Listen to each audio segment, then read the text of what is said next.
Hi, everybody, and welcome to Pop Therapy, a podcast where we explore the intersection between psychology and pop culture. There's so much to unpack, so let's get started. Well, welcome back. It's me, Omar, your friendly neighborhood therapist, and I have a few agenda items I wanted to go over. Number one, so I made a decision recently that I hope you all can get behind and support me on. Don't be mean to me. I just decided I'm going to commit to being kind of bad at podcasting for a while. I think I just need to lean into making mistakes, lean into the sound quality not being quite what I want it to be, leaning into the editing not being so great. I know I've been talking about that a lot, but it really is nerve-wracking for me to try and put out something of quality. And I don't just mean in terms of the topics or the themes or the conversations, of course that matters, but more the audio quality and the editing quality. And it's so anxiety inducing that I said to myself, Omar, just be bad at this for a little while. Be bad for a little while and pray and keep your fingers crossed that over time you'll get a little bit better. So I'm just trying to keep that in mind. So that's what I say to myself to ease some of my anxiety about this being good enough or not. Just sort of saying I'm committing to not being so good at it. So don't yell at me if the quality is not that good. I told you I already committed to being bad. There was one other thing I wanted to go over. I heard someone recently, I forget where, talk about the fact that they didn't know how to break up with their therapist. And I thought that was such a good, maybe mini topic that I can go over. And maybe even our guest has some thoughts when I introduce them. And this particular individual was talking about not breaking up because something bad happened, but breaking up because they'd been seeing their therapist for years and they were sort of fine. They were good. All the sessions at that point started to feel more like maintenance, not so much covering anything big or small, or it was just sort of a recap of the week. And they were thinking about how to break up with their therapist. And they were like, is that even possible? Is that a thing? Do people do that? And the short answer to that is yes, of course. So if you're ever thinking about ending therapy with your therapist, I mean, the short answer is bring it up, let them know what's been on your mind and let them know that perhaps you've been thinking about this for a while and just have a conversation with them. Endings and goodbyes are okay. And your relationship with your therapist, while really intimate and while really important, also at some point will end. And that is something that therapists are keenly aware of. In fact, I recommend session one or during your consultation call, if you're vetting a therapist and you take a consultation call with them or during the first session, to ask them about termination of therapy, or how does therapy end? How do you end therapy? How will we know when it's time for me to take a break from therapy? And I think that's a really good question to ask your therapist in the beginning. Not crucial, not the most important thing in the world, but I think that could tell you a lot and also give you a sense of how each therapist or how your therapist approaches endings, because everyone's a little bit different. Some therapists are okay with ending kind of right away. If you bring it up and you're oh, I'm ready to take a break, and they're okay, great, call me when you want. And other therapists are a little bit more prone to weaning off of therapy. So you might then switch to every other week, then maybe once a month, and then you end therapy. So I thought that was a really good question. How do you end therapy?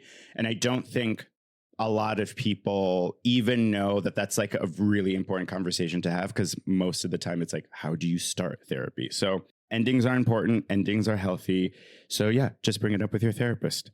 With that being said, I am so excited to introduce our next guest. He is, I mentioned, he's my final infinity stone. So now I'm invincible. Now I'm like Thanos and I can just snap people away. He is a journalist, formerly in Kinky Boots and West Side Story, and the current co-host of the award-nominated podcast, Tres Leches podcast. Please welcome into your hearts, Juan Torres-Falcon. Hi. Oh, I'm so happy to be here. First of all, because I've always felt a very big connection to you because of our last name. Yes, yes, yes. Torres in the house. I wonder Torres in the house. if you went back far enough in our family tree, I wonder if we have like a relative or like an ancestor that we share. I have a feeling. Yeah. I have a feeling. And, and even if we didn't, I don't know if you feel this way, but maybe because I grew up in Miami, Florida. Mm-hmm. And there is because there's so many Latinos there, if you grow up with so many Latinos, you love the culture so much. You love being around Latinos, celebrating Latinos your whole life. So that even when I'm in New York and I'm around, I guess, I'm still around plenty of Latinos, but if there's more diversity here than there is, believe it or not, in South Florida. And whenever I meet someone who speaks Spanish or has my same last name, or even just a Hispanic last name, you're just like, this is family immediately. Yeah, there's like an immediate comfort. Usually, there's something. I mean. Yes. Most of the time it's like not really earned, but in my head, but it's there. In my head, I'm like, oh, okay, there is some overlap here. There are some things that they'll just get. There are some things they'll just understand. So it feels so nice. Yeah, that I feel the exact same way. There's like an instant relief a little bit, because usually with like being around white people, I'm usually like, just mindful, right? I'm just like, okay, Omar, like, don't get too loud or don't do this or what. I mean, and that's all in my head. Obviously, I'm like working on that in therapy, but with other Latin people, obviously, like that's like not even a thing I think let about. my hair down. Yeah, exactly. Your skin looks so good, by the way. Thank you. You did Pride. You did Pride, right? I'm being assisted by a little bit of makeup because we just recorded Tres Leches right before this. Oh, nice. We did. We had a little bit of our post Pride recap and just a friendship. It was the episode was like a real friendship follow up. Tres Leches is with my co-host Johnny Sibolini and Paget, and we've been having a lot of guests on, but this week it was just us, and it kind of prepared me for today, because we really were kind of doing the kind of therapizing you do with friends, because it was very at the core of what Tres Leches was always meant to be, which is finding community and love in your chosen family of friends. And so so I did. I put on a little bit of BB cream and a little NW 45. You called in the glam squad. Friends. You called in the glam squad. Exactly. No, you look great. I mean, I feel bad because I'm not doing video. I'm like, I cannot add another element to this.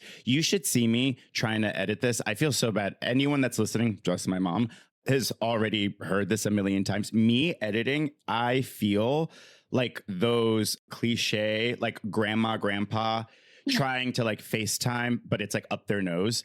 I feel like when I'm editing, I'm like, what are these words? Like import, export. I don't know what that means. So yeah. If you ever need tech support, you can count on me. I have edited many, many hours, not only for the stages, although now we have a wonderful editor that we're working with, Sheena Whitman. She's amazing. But if you ever need any, I've edited so many podcasts before. I did it for a living for a while. No way. Yes. So I will tell you, here's what I love about podcasts. Okay. And here's what I like about you not doing video. I think that video and monetizing it, and everyone is doing it now because we want to have something to watch while we listen on our phones. But podcast, to me, the triumph of podcasting is that it is this Wild West, right? You can say really provocative things and not get in trouble often as much as if you had added a video element to it.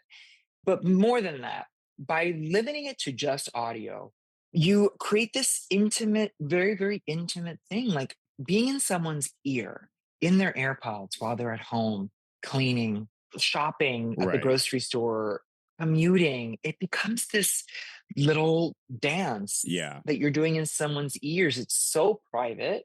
And I'm glad that you're not involving the video element yet, because I think that especially with a lot of the subjects that you're talking about, it's about just a quiet, sweet, tender conversation. And the human voice does that in a way that when we add the body, it's all too much. It's hocus pocus. That's all. Bibbidi bobbidi boo. That was so poetic. I love that. That was like prose. That was so lovely. That is exactly my same relationship to podcasts is that, and we've all heard this a million times, where it feels like you are in the conversation with the folks that you're listening to, or you feel like, oh, these are my friends. And like, we are just like chatting on the phone.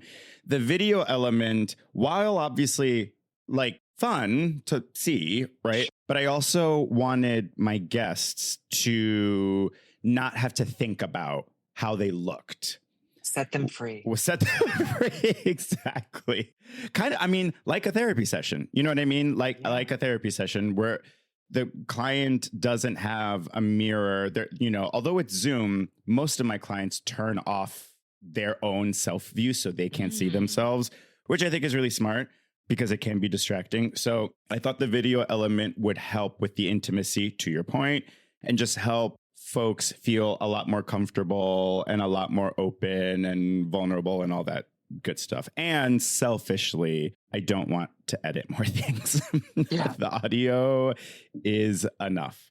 I'm so fascinated, if you don't mind me jumping in. I'm so curious to hear more about your relationship with journalism, because that's what you went to school for, correct? Yes. And you work for CBS Sunday Morning? Yes, I was at CBS Sunday Morning for a long time. Okay. I had a wonderful run at CBS Sunday Morning. I had so many fantastic experiences. But I'll tell you, like, so I grew up as a musical theater performer. And I grew up in a journalism household. My mom is a journalist and then TV producer and TV executive. Yeah. So she worked at Univision and Telemundo, the Spanish language stations, and my mom's had a legendary career in television. So I had it in the house. Yeah. And a woman in journalism is like, that's even more, to have such a long career as a woman in journalism, as a Latina in journalism. I mean, that's so impressive. Yeah. And so not only did she started as a journalist, and then she went kind of into the executive management side, and she ran Univision for many years. Wow. She ran the news departments at both Telemundo and Univision. She's actually, I'm going to boast for her. Okay, so next week, my mother is being inducted into the National Association of Hispanic Journalists Hall of Fame. No fucking way. Yeah, oh my God, her name is Alina Falcon. Alina is her name. Congratulations, Alina. Yeah. Hell yeah. I'm very, very proud of her. But so journalism was just we were a TV news family. Yeah. And I have my cousin Michelle. She works for the ABC station in Miami. She's the executive producer of their 6:30 newscast. I've had my cousin Andy has worked as a photographer and as an engineer for one of the stations in Miami too. So it's just like in the bones. Yeah. And then I was a musical theater performer for a long time, but I always knew that eventually I was not going to perform. Okay. I just knew that I wasn't going to perform forever. I knew, even from an early age, that was going to have an expiration date. For any particular see myself. For any particular reason, like, I think I've always been a very hyper realistic, maybe a little bit jaded, and there's a little nihilism in me. Okay. Even from a young age, and I just knew I just didn't see myself doing it in my 40s and 50s. Sure. Like I didn't have a vision for that. I had a vision of me doing. I wanted to do a chorus line, Rent, West Side Story. That's what I had a vision for. I wanted to do those shows. And then through like my early career, I did all three. Then I did Kinky Boots. And then I was doing Kinky Boots. And I was on the road for about 2 years. And I looked around and I said, okay, what's available in New York to audition for? Because I was on the road with Kinky Boots. I was touring with it. And I was like, okay, what is available in New York? At the time, Hamilton was opening. I had auditioned for it, didn't get it. Okay. I had been in for Wicked many times before over the years. Loved the show, never got it. And there was really nothing else like that made my mouth water. Right. So I thought, okay, this may be the time. I'm going to apply for grad school. In many ways, I was kind of at the peak of my performing career. Yeah. And then, but I thought, let me apply for grad school. And then I went to Columbia for journalism. And it was obviously a transformative experience because it was a total change after being in a creative endeavor, but a very different kind of creative endeavor, obviously. And it was difficult. It was a very, very hard change. Even though I was a good student in high school and college, I was a good student, but I hadn't been a student in this way in a long time and writing and everything else. But it was 2016, and I thought, how can I make a meaningful contribution? Hmm. What can I do? It was 2016, and it was the first Trump Election. election campaign cycle Uh-huh. was happening. And I was like, I feel like I have something to say. Yeah. I am Jasmine Masters and I have something to say. And so I thought, let me take a whack at it. And then I got into grad school. And after grad school, it was just this fantastic, weird, crazy opportunities. Like I worked in podcasting, as I mentioned. Right. And then I went to work at CBS Sunday Morning, where I got to do so many way over my pay grade things. Because when I joined at CBS Sunday Morning, it was right before the pandemic started. I started in Okay. 2019, Oh, but wow. the pandemic would come and change the news business, and we were all working remotely. And a lot of, like, as the more junior people on the staff, all of a sudden we had all these great opportunities because the senior staff were giving us these opportunities because everyone had to be more nimble. Right. Right. So I was doing things that were, I just had access to these opportunities that maybe I wouldn't have had And were these before the pandemic.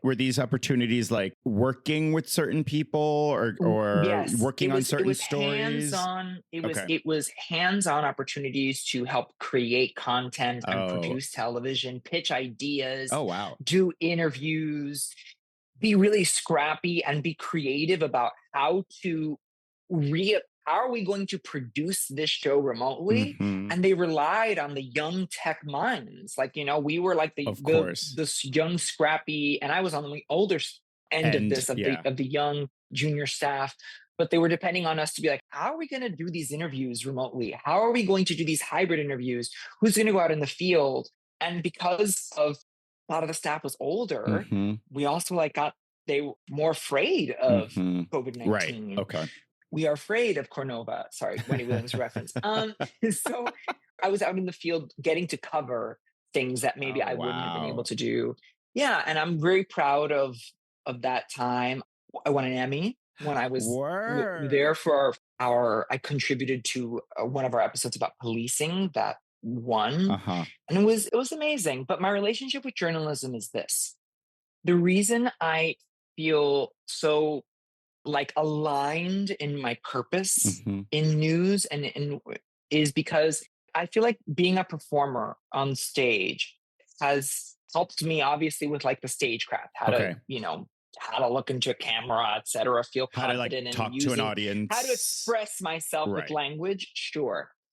But more importantly, I think that I've always, being an actor, you have to exercise the muscle of empathy. Hmm. You have to really project yourself into the Hmm. world of other people.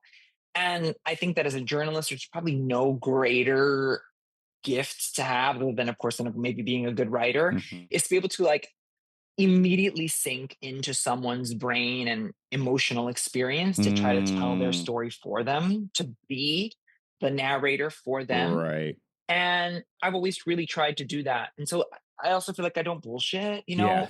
I know how to talk to people. Hmm. And so, yeah, journalism it's been a joy. It's been a joy. Although now I'm not working at CBS Sunday Morning anymore. Now I'm producing a show called Theater, All the Moving Parts. It airs like public Okay. television. It airs here in New York. You can watch it on CUNY TV. Okay. And it's an hour-long show about theater, which was kind of a return to form. I Oh, wanted to do lovely. something, A little uh, full circle moment. a little full circle moments. We get to spend an hour talking about theater, which is rare on television Yeah. now, to have that amount of time to just Right. like talk about Sondheim Right. or Audrey McDonald in Gypsy.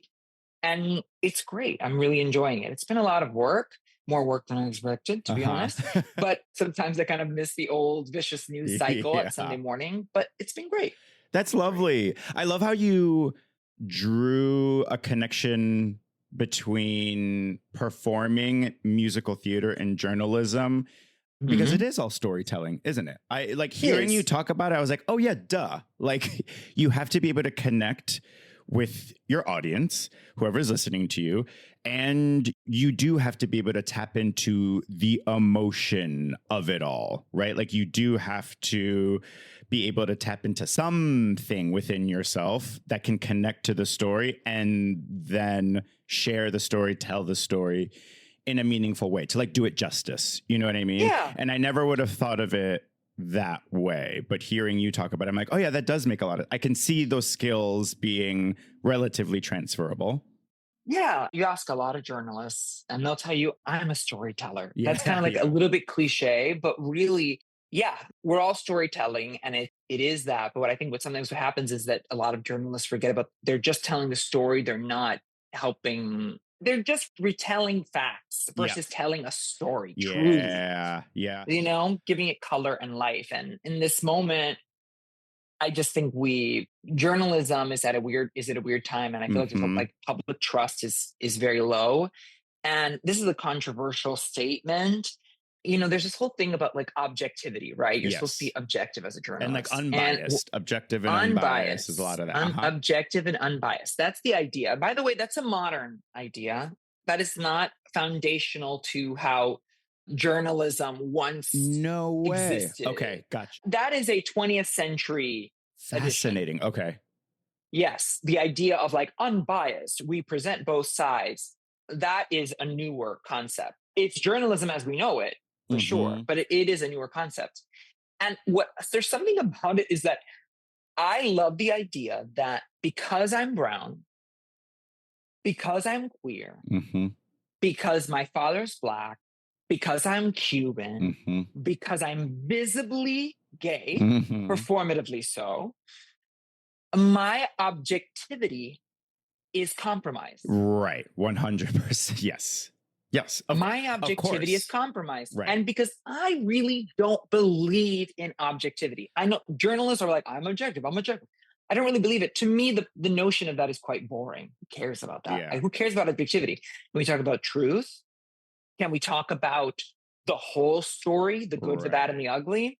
That reliance on I'm objective has led to this level of mistrust that we have. Because people already think you're not objective. So what can they? Right. So this feels like a very philosophical kind of question that I don't know if there's like an actual answer to, but I am constantly asking myself just like, is it possible to be unbiased? Like, does that actually exist, to be strictly objective all the time? Does true objectivity exist? And like, I really don't know the answer to that. I find it hard to believe that it exists in the purest form that we can talk about. Like, sure, 2 + 2 is 4. I suppose that's like an example of like, oh, I'm being objective here. 2 + 2 is 4. So like, I suppose that's like one example of like pure objectivity. But outside of that, to your point, you live in this world and this world has shaped you and informed you. So I don't know. I think maybe it exists on a spectrum versus a binary. Like you either are objective or you're not. I think it's more of like a spectrum is sort of how I see it.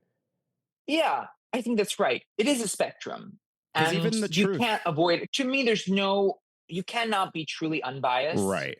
And you cannot be completely objective. Yeah. Those things you can do is openly assess and acknowledge your bias. Exactly. Right. You can acknowledge it. You can involve it in the conversation. You know, really, and not to make this a whole talk about journalism, no, but please. It's like, here's how I think about it. There's only one kind of person who gets to perform objectivity. Only one kind of person, and that is a white, good-looking man. That's the only person who gets to perform it and maybe make you believe it. Right. Because, woman reciting a story about abortion, any woman on television, you're going to be, but she's pro-choice. Right. But she's pro-choice. Yeah. Yeah. She's got to be pro-choice. Right. If she's a Black woman, and a Black man, right, covering a story about Donald Trump, well, he's from a city, he's probably liberal. Exactly. The assumption is already right.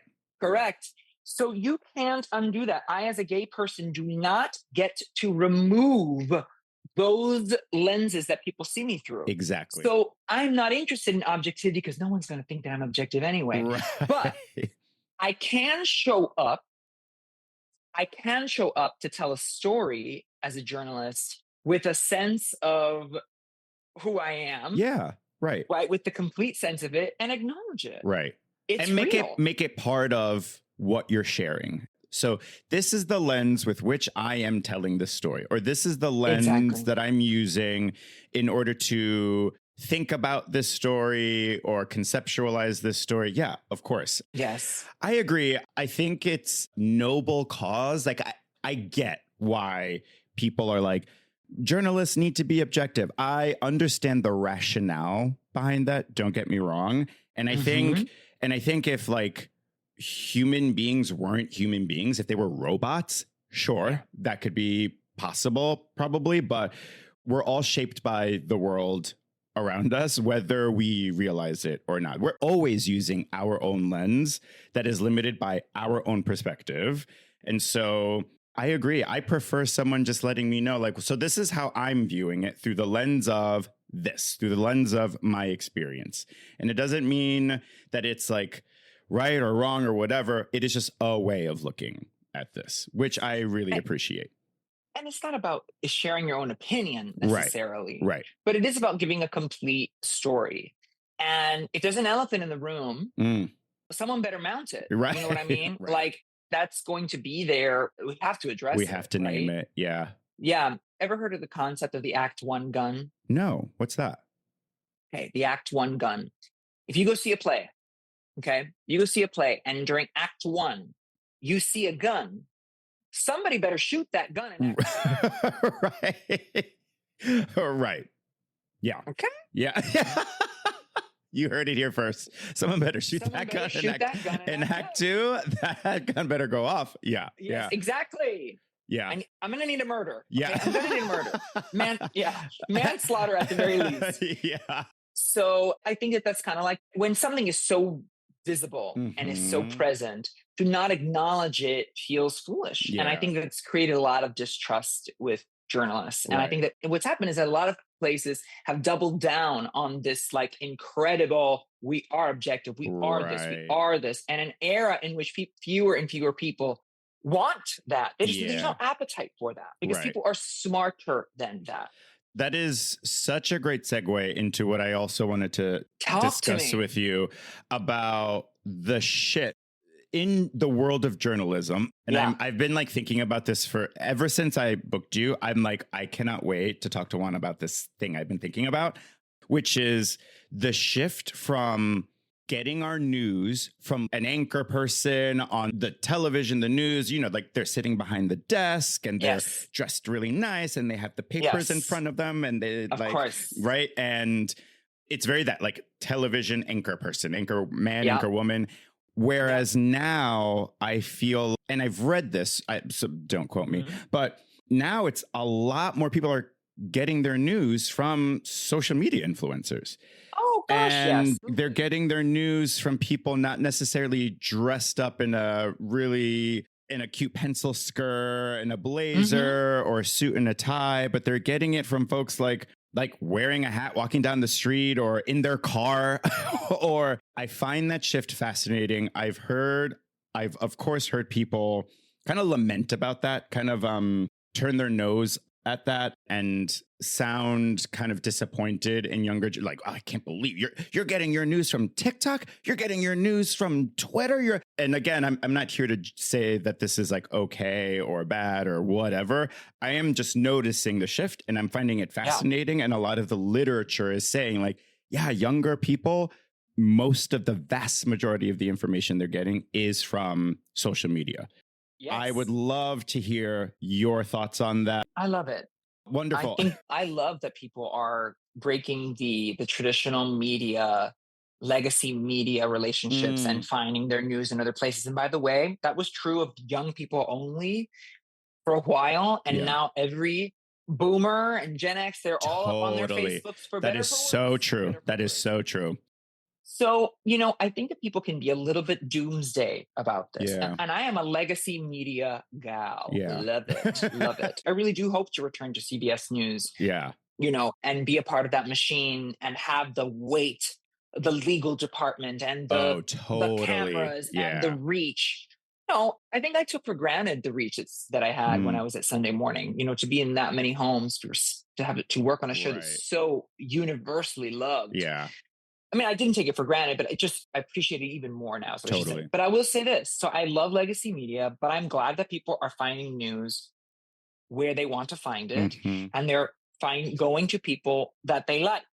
I know that this is going to sound controversial, but if people want to get their news from Megyn Kelly, who now has a very toxic, messy YouTube Yeah, news right, program, I'm happy they're getting it from Megyn Kelly if right. that's where they If want to that's what get they it. want. Hmm. Because the truth is, she's good. Hmm.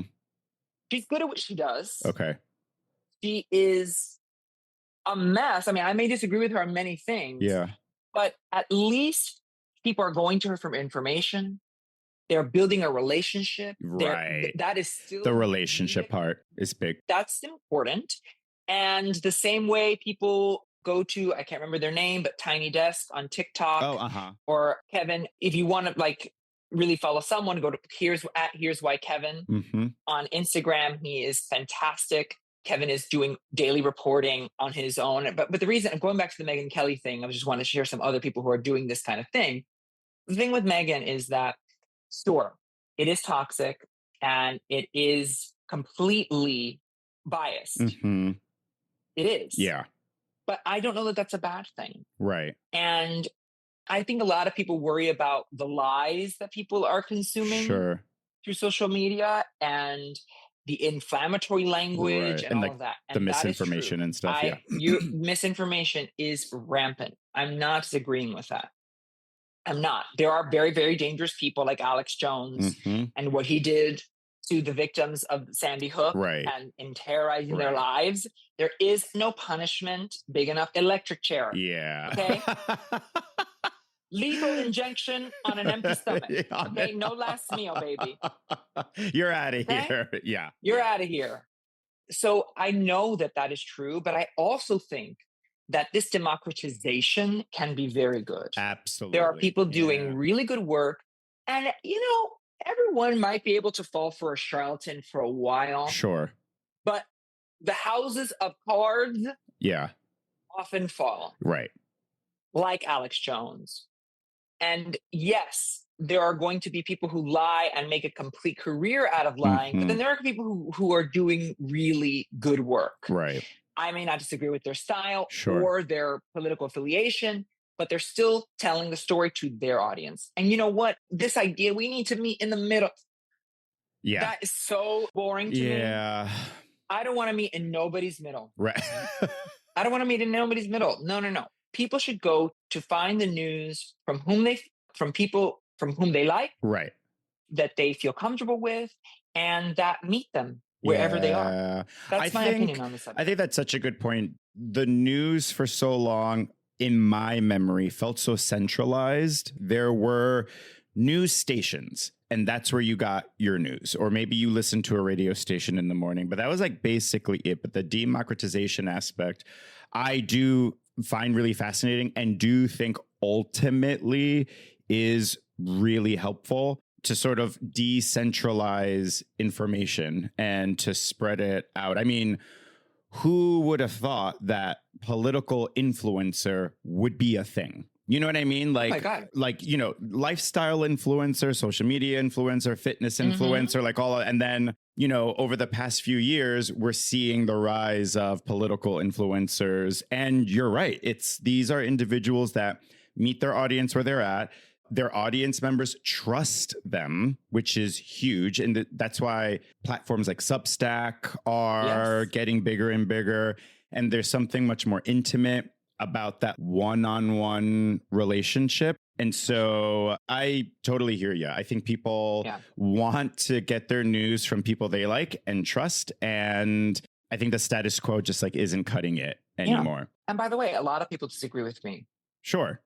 There are a lot of people who disagree and very smart people who think that trusting these people who are with no legal departments and no consequences potentially because they just post and the next day it's gone and everything else. I get that all. I get that all. But I'm not a person who, I don't worry too much about the loss of things that way. Like, Mm, I love forward movement and yeah. change and And it's different always landscapes. messy change. You know what I mean? Yeah. Forward movement and change has never been linear. It's never been cute and clean. It's always been like puberty, just kind Yeah. of messy and really uncomfortable. And hopefully you survive and you make it out the other Hopefully end we survive. looking great and feeling yourself. But until then, Period. yeah, it's not cute. It's not Yeah. very It's cute. not. It's really not. Yeah. Mm-mm. How has your background in journalism helped you develop the Tres Leches podcast and grow it and cultivate it to where it is now? Well, I think that this podcast has been such a joy to work on because it's always just been three people talking, Mm-hmm. three friends getting to know each other. We have tried to keep it very, not light, but keep it informal. Mm-hmm. But as a journalist, there is something that you're always thinking about the bigger picture. Always, you're always thinking about, like, okay, what is someone going to gather from this conversation? You're always thinking about, like, okay, we're talking about douching, but like, how can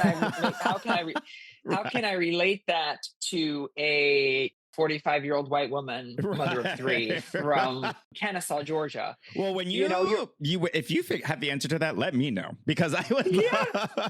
Yes, I really just think it's as long as you're thinking about how to reach people, that everything is not going to be for everyone. Right. As a journalist, you're always kind of thinking, okay, how do I make this about someone else? How does this thing about douching become about health? And how do I involve more people? How do I bring people into under my tent? So thoughtful. Yeah. You just gotta think. I don't know.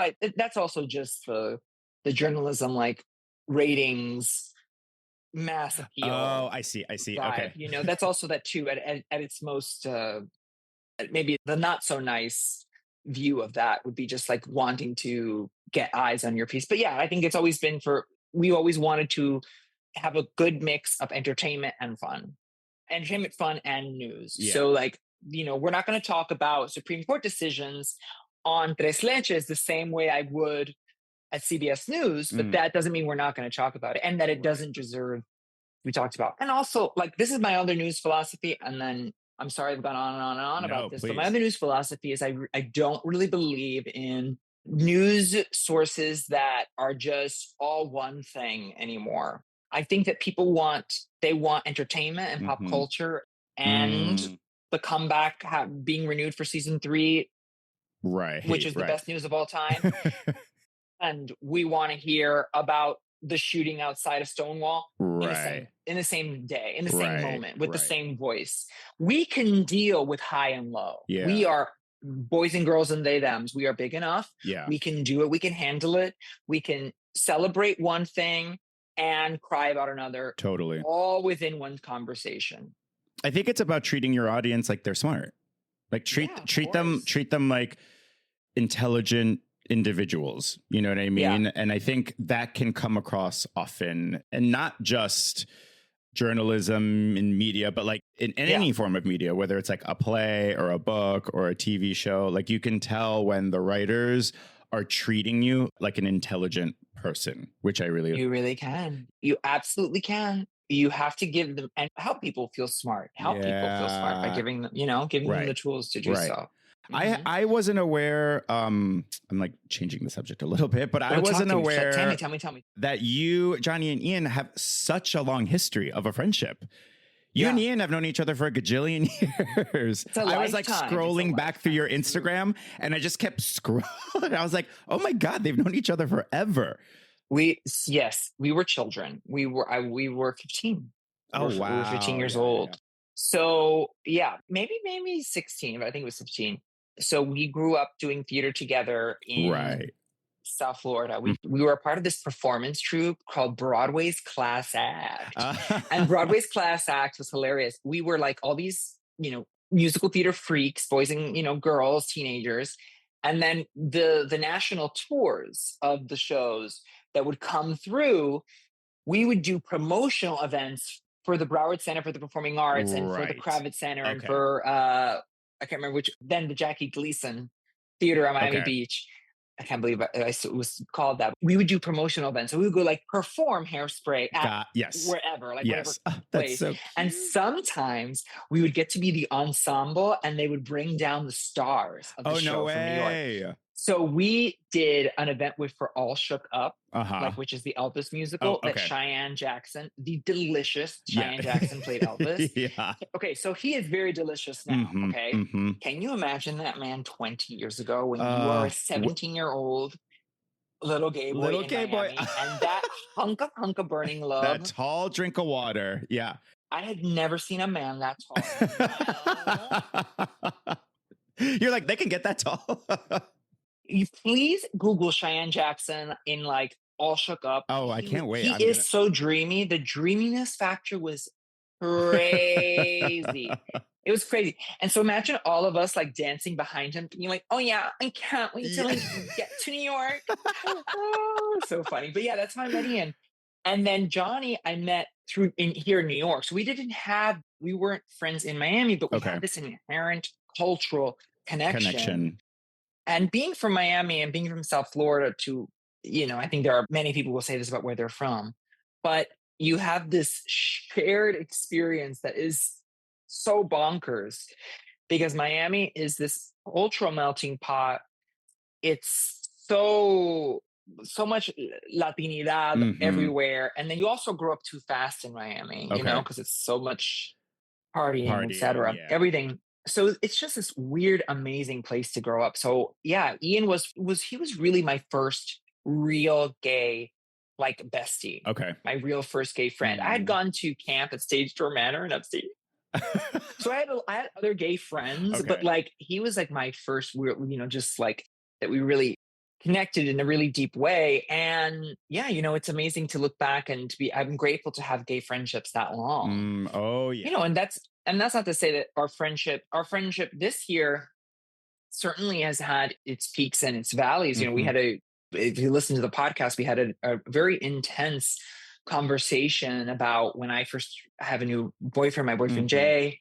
He's amazing. And shout out Jay. Woo. Hi. And so we had a really intense conversation about what relationships, best friendships change when new people come into each other's lives. And that has just certainly put a big strain in our relationship. But there's just so much shared history. Yeah. So much foundation. Yeah. Yeah. Yeah. 25 years almost. So it's nice to have people in your life for that long that are friends, and that have seen your trajectory. Like not many, you know what I mean? Like you and Ian can both give an oral history on each other in a way that very few people can, which I think is just like it's such an honor to have those people in your life that they can be like, oh my gosh, I remember you when, and I mean, and you need those people in your life because you forget often just like how it all happened, how it all came to be. Yes, and it's so good to have people remind you. No, I remember when you were broke and in grad school and just like eating leftover, like days old leftover pizza and all, you know what I mean? So I think that's like so special and important to have. I've told Ian this, but I think Ian needs to write a book about the early TikTok days when Ian Paget and his ex-boyfriend Chris Olsen, they were part of like the first big wave of TikTok influencers. I mean, they're come up, we're talking like 1 million followers in months. Yeah. Okay. Like when you could still do that, when that was still a thing, that level of virality was even possible. And that chapter, like seeing what that was, like that kind of fame. I mean, I think that it's not that it's quieted, but now it's familiar. But at the time, it was so stratospheric. It was just an interesting thing to watch a friend kind of go through that in the early days of this app that is now so ubiquitous. Right. But yeah, it was an interesting chapter to be a friend and kind of watch that and then have, the world react. So, you find out about one of your best friends' breakup. And then the world is also doing it in this weird parasocial relationships because of social media. It's interesting. It was a really interesting time. So yeah, we've got a lot of material. We have many memories. Yeah. What has been one of the more surprising things from doing the podcast? Is there anything that like surprised you, even like pleasantly surprised you, or maybe not so pleasantly surprised you about doing the podcast? Yeah, I will tell you. I'll start with the good. Lovely. Here's the good thing that has been a surprising thing that we didn't expect. What has been the connection with younger than us? I'm 38, but as we always say, we're 27 plus. I love that. The podcast all too much. We have seen this connection with younger LGBTQIA Latinos, Latines, o sea, like, young Latine people. I've been surprised by it. Not that we didn't expect it, Okay. perhaps, but yeah, because I think we always wanted to like make sure that our brownness, our cultural history from Miami, Ian is an Honduran. I'm Cuban on both sides, and Johnny's Cuban and Dominican. And so that was obviously just like in our backpack already. Yeah. We just knew that was going to be a part of it, but we get stopped all the time by young dreamers, like giving, we had an early encounter with these like 2 DACA recipients. Oh, wow. Who I was in South Florida, and they came up to me. I was alone. I was with my mom. And they talked about how it was kind of created a vision of like, being brown in your 30s could look like for them. And I always found that really moving. So that's been really surprising, and just the connection overall. And I think that maybe not even a negative thing, but it's always interesting. And I think anyone who shares their life online will say the same. This is not a hot take, but it is something that has come up, is that, once you monetize in a way your relationship, you are not scripting it, but you are saving it for the show. Yes, you want it becomes more medical. Yeah, I see what you mean. Yeah. Strategic. Scientific. Yeah. I see what you mean. When you have to add the stagecraft of a podcast, it's like, I used to think about reality TV, like, okay, the camera starts and then they start the conversation. Right. And that happens a little bit of time, and that can make interactions feel forced sometimes, like, not even that it's forced in a bad way. It's a technical thing, to be like, okay, let's start that story again. Right. And then, it kind of puts sometimes an odd thing that's sharing your life online. I mean, that's part of podcasting. That's part of this work. Exactly. And I don't think it has to, I appreciate you saying it's not necessarily a negative thing, but it is just something you are noticing. It's like, okay, here's this element that wasn't really a part of our friendship before, that is now. And I'm just going to keep an eye on it. This is a new element, and it's just like an interesting thing that we're like navigating for sure. Exactly. For sure. Yeah. And it's nice to have this catch up, like you're going to have this scheduled date with your people. And that's nice. I mean, our lives have changed a lot since we started the show. Yeah. I mean, my life has changed very dramatically. Johnny's moved, to Austin, although he's still kind of between LA and Austin, but now he's spending more time in Austin. Ian moved back to New York and really changed everything. I was really in the throes of figuring out my life after a really significant breakup. And to think that where I am now, I mean, I didn't even know where I was going to live. I mean, I was just in shambles in many ways. And so the podcast, especially those early months, were about sharing. All of that sharing gave me such clarity, because I really had to explain my story for other people, and not even to a therapist, because, with the therapist, it's like, okay, like there's so much context. I was telling some of my story trying to get it in a bite-sized way, in a easily consumable way, in an episode or 2 episodes, and it really made me streamline how I'm thinking about things. It was almost like a journal entry. Yeah. Okay. That makes a lot of sense. It brought me a lot of clarity. It really has. I can absolutely see how that process happened unknowingly, right? You're just sharing, you're mindful of the time, you're mindful of the fact that it has to be accessible information. And then suddenly you're like, oh, wait, this is sort of lifting the curtain. I'm like, oh, my eyes are opening up to things. Oh, I said that out loud. Like, oh, hearing myself say that like makes me think about this differently, which I think is an excellent segue into the question that I ask all my guests, which is, what is one piece of advice or piece of wisdom that you've gotten from the therapy world. So this can be from your own therapist. This can be from a therapist on social media, or a book that you read, or a podcast that you listened to. What's one piece of advice that you're like, oh, I'm taking this with me everywhere I go? So this has come from two places. Okay.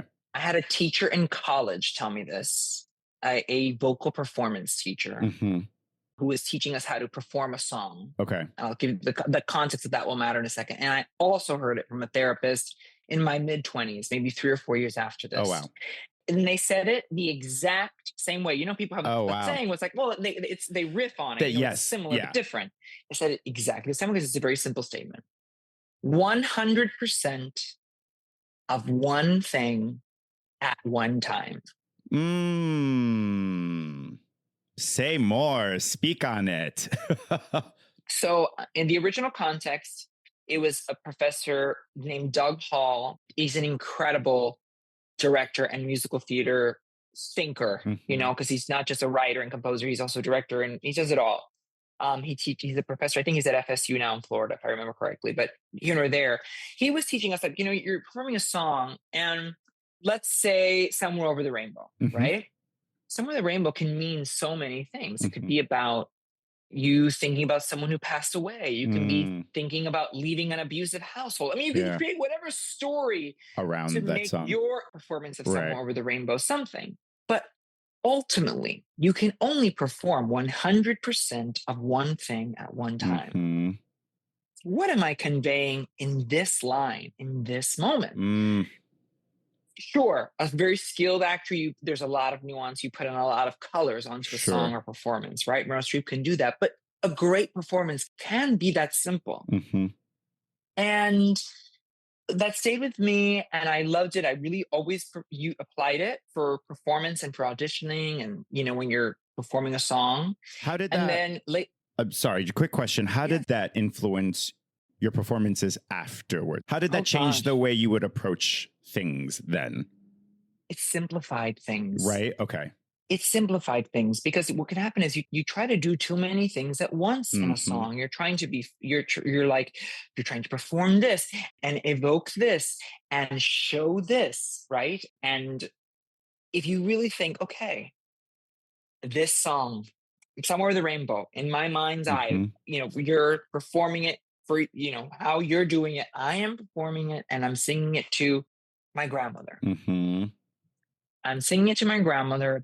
And I'm making this version, my version of Somewhere Over the Rainbow, about being together with our grandpa, her husband, my grandfather, who passed away, you know? And that's all you can play. Yeah. That's your world. That's it. Right. That's simple. Versus, I'm doing Somewhere Over the Rainbow. I've got to honor what Judy Garland did. I have to make sure that it evokes this. It has to be fresh. It has to be new. I have to make sure that the vocals are amazing. 100. Let's work on the vocals. Let's work on the story. Okay, you got the story. Now let's work on the vocals. Gotcha. Great. Now let's work on your posture. You break down all the elements. Yeah. But then later on, it came up in therapy. And when my then therapist brought it up, who's since retired, amazing, amazing therapist, they brought it up because I was dealing with so much anxiety. I was still performing then. Okay. And I still deal with a lot of overwhelm. I can get very easily overwhelmed. Okay. And my brain is so committed to excellence and success. It's very first generation immigrant, money, success, greed, power, stability. My brain can be everywhere. And it's something that I really do try to practice and fail at consistently. And yet I think about it all the time. 100% of one thing at one time. What can I do right now? I'm going to do 100% of this conversation with Omar. I'm going to do it as best I can. Yeah. And then I'm going to go on to this other thing, you know, this other traumatic thing that I'm dealing with or whatever else. I'm going to give them 100% at that time. That one thing at that one time. And it's practical. You can use it for work. You can use it for packing your bag to go on a trip. You can use it in thinking about problem fighting with a partner, just 100% of this one thing. We can tackle a lot, but let's just do this one thing.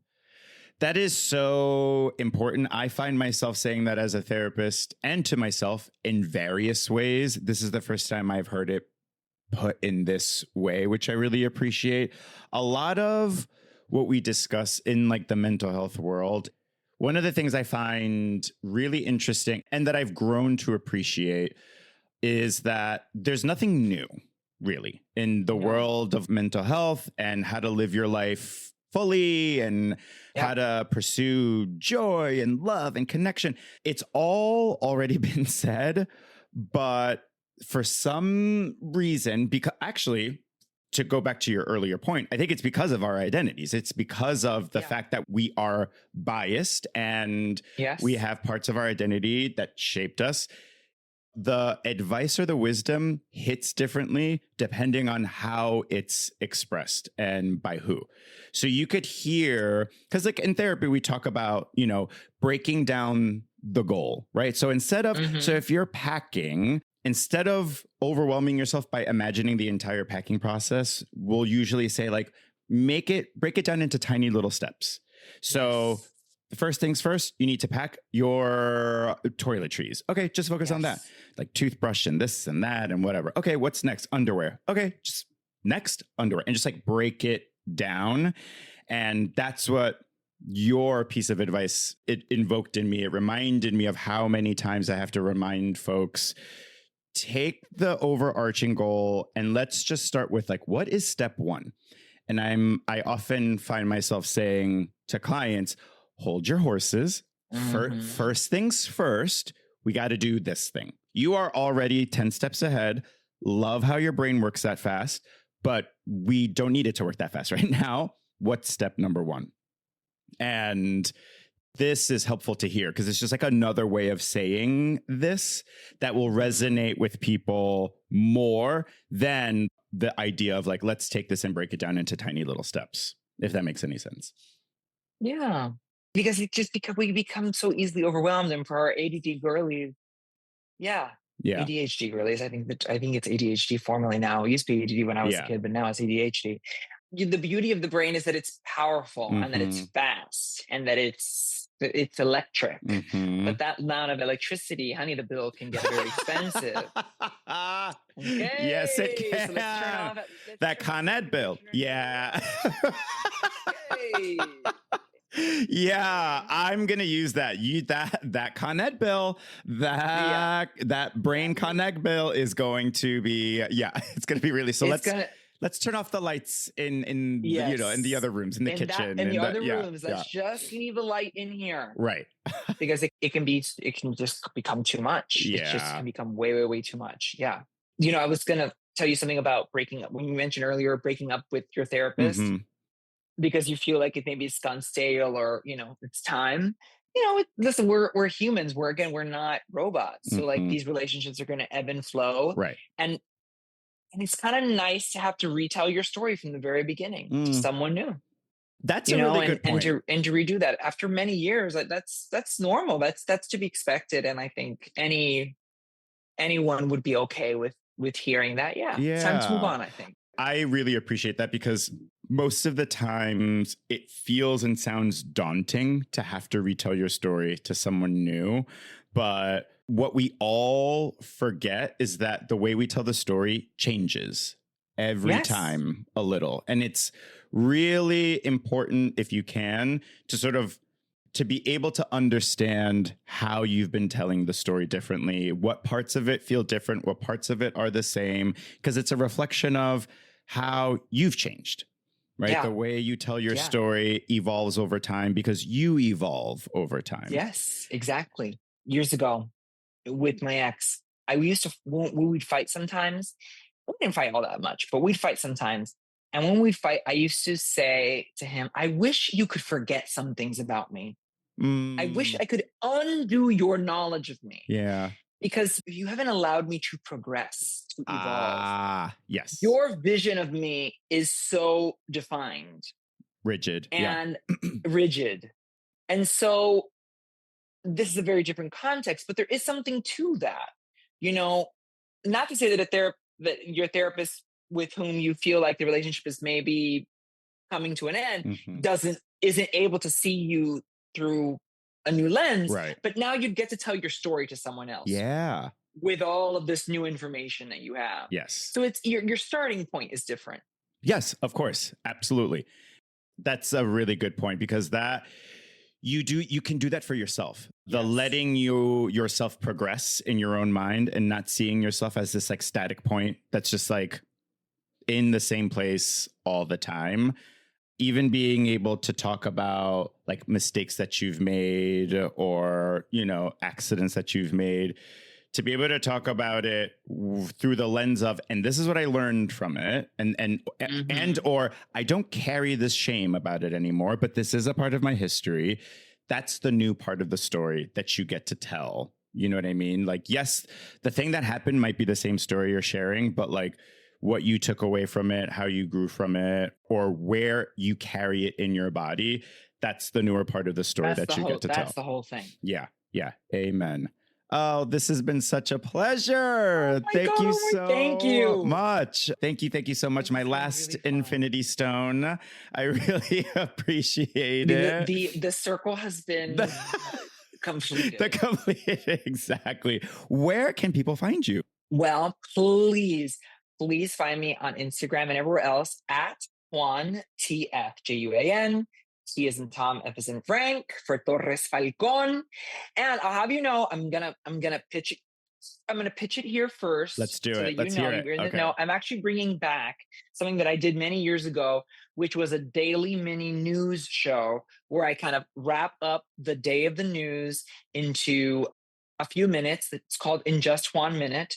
And it's coming back. I'm going to announce it imminently. And so please, if you want to hear about the news through my noggin, come and join. Oh, I can't wait for you to do that. Oh, this is so timely. We need that.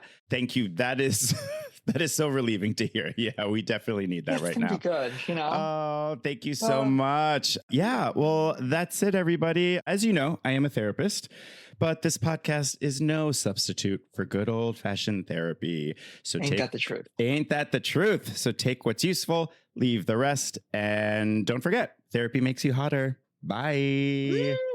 Bye. Love you.